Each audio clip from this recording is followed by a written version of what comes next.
ನಮಸ್ಕಾರ ಸ್ನೇಹಿತರೆ, ನಾನು ಇವತ್ತಿನ ವಿಡಿಯೋದಲ್ಲಿ ಈ ಕಂಪ್ಯೂಟರ್ ಸೈನ್ಸ್ ಟೀಚರ್ ಬಗ್ಗೆ ಹೇಳ್ತಾ ಹೋಗ್ತೀನಿ. ಅಂದರೆ ಅದಕ್ಕೆ ಸಂಬಂಧಪಟ್ಟಿರ್ತಕ್ಕಂತಹ ಕ್ವಾಲಿಫಿಕೇಶನ್ ಏನು ಮತ್ತು ಸ್ಯಾಲ್ರಿ ಮತ್ತು ಅದಕ್ಕೆ ಸಂಬಂಧಪಟ್ಟಿರ್ತಕ್ಕಂಥ ಅವರು ಮುಂದೆ ಸೆಲೆಕ್ಷನ್ ಆದ ನಂತರ ಬೇಕಾಗಿರ್ತಕ್ಕಂಥ ಪ್ರಮುಖವಾಗಿರ್ತಕ್ಕಂತಹ ನಿಮ್ಮ ಕ್ವಾಲಿಫಿಕೇಶನ್ ಏನು ಅದ್ರ ಬಗ್ಗೆ ಹೇಳ್ತಾ ಹೋಗ್ತೀನಿ.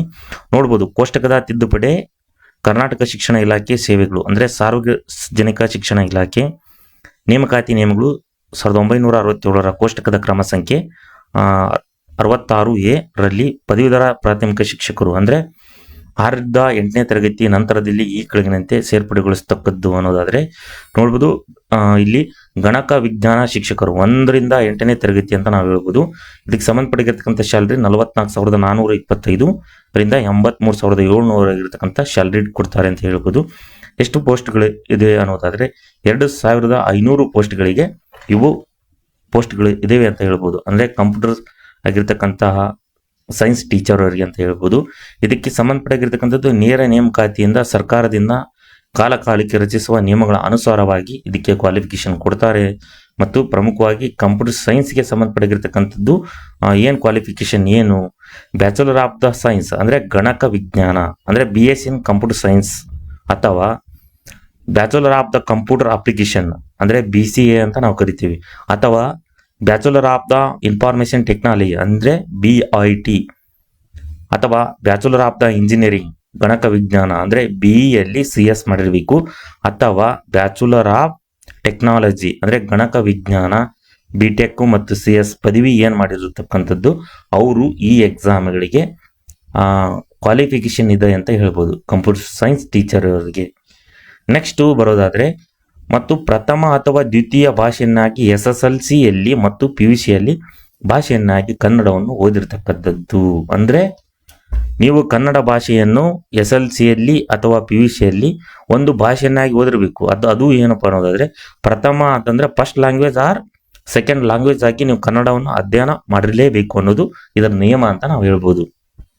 ನೆಕ್ಸ್ಟು ಶಾಲಾ ಶಿಕ್ಷಣ ಇಲಾಖೆಯಲ್ಲಿ ಗಣಕ ವಿಜ್ಞಾನ ಶಿಕ್ಷಕರಾಗಿ ನೇಮಕಗೊಂಡ 5 ವರ್ಷದೊಳಗೆ NCTಯಿಂದ ಮಾನ್ಯತೆ ಪಡೆದ ಸಂಸ್ಥೆಯಿಂದ B.Ed ಪದವಿಯನ್ನು ಹೊಂದಿರತಕ್ಕದ್ದು ಹಾಗೂ ಶಾಲಾ ಶಿಕ್ಷಣ ಇಲಾಖೆಯಲ್ಲಿ ಗಣಕ ವಿಜ್ಞಾನ ಶಿಕ್ಷಕರಾಗಿ ನೇಮಕಗೊಂಡ 5 ವರ್ಷದೊಳಗೆ TETI ಪರೀಕ್ಷೆಯನ್ನು ಅರ್ಹರಾಗತಕ್ಕದ್ದು. ಅಂದರೆ ಇದರ ನಿಯಮ ಏನು ಅನ್ನೋದಾದರೆ ಮ್ಯಾಕ್ಸಿಮಮ್ ಆಗಿರ್ತಕ್ಕಂತಹ ಸ್ನೇಹಿತರು ಏನು ಸ್ಟೂಡೆಂಟ್ ಈ ಎಕ್ಸಾಮ್ ಬರೀಬೇಕು ಅಂದ್ಕೊಂಡಿದ್ರು ಅವರಷ್ಟು CS ಪದವಿಯನ್ನು ಅಥವಾ ಇಂಜಿನಿಯರಿಂಗ್ ಪದವಿಯನ್ನು ಅಷ್ಟೇ ಪಡೆದಿರುತ್ತಾರೆ.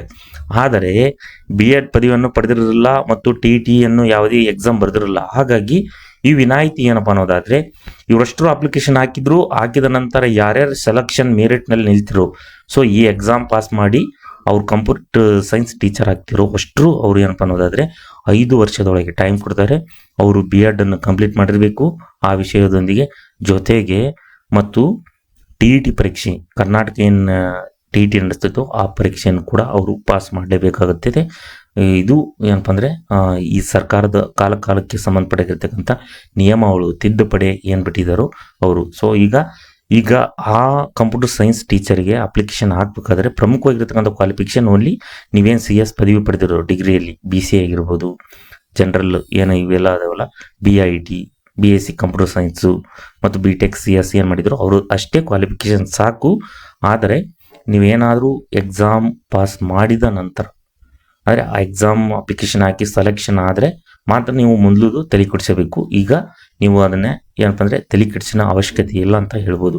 ಹಾಗಾಗಿ ನೋಡ್ಬೋದು, ಇದು ಏನಪ್ಪ ಅಂದರೆ ಗಣಕ ವಿಜ್ಞಾನ ಶಿಕ್ಷಕರು ಕಂಪ್ಯೂಟರ್ ಸೈನ್ಸ್ ಟೀಚರ್ಸ್ 1ರಿಂದ 8 ತರಗತಿ ಹೋಗಿರ್ತಕ್ಕಂಥ ನೀವು ಅವರಿಗೆ ಕಂಪ್ಯೂಟರ್ ಆಗಿರ್ತಕ್ಕಂಥ ಎಜುಕೇಷನ್ ಕೊಡ್ಬೋದು ಏನು ಪಾಸ್ ಆಗಿರ್ತಕ್ಕಂಥ ಎಲ್ಲ ಸ್ನೇಹಿತರು.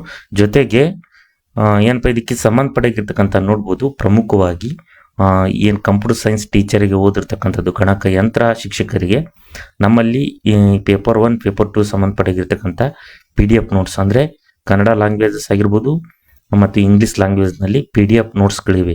ಹಾಗಾಗಿ ಯಾರ್ಯಾರಿಗೆ ಇಂಟ್ರೆಸ್ಟ್ ಇದೆಯೋ ಕೇವಲ 50 ರೂಪೀಸ್ಗೆ ಈ ನೋಟ್ಸ್ಗಳನ್ನು ನಾವು ಹಾಕ್ತೀವಿ. ಯಾರ್ಯಾರಿಗೆ ಬೇಕು ನೀವು ಈ ಏನು ವಾಟ್ಸಪ್ ನಂಬರ್ ಶೋ ಆಗ್ತಿದೋ ಆ ನಂಬರಿಗೆ ಮೆಸೇಜ್ ಮಾಡಿ ನೀವು 50 ರೂಪೀಸ್ ಫೋನ್ಪೇ ಹಾಕಿದ್ದು ಸ್ಕ್ರೀನ್ಶಾಟ್ ಹಾಕಿದರೆ ನಾವು ಇದನ್ನು ಏನು ಮಾಡ್ತೀವಿ ಆಟೋಮೆಟಿಕ್ PDF ನೋಟ್ಸ್ಗಳನ್ನು ಕಳಿಸ್ತೀವಿ ಅಂತ ಹೇಳ್ಬೋದು.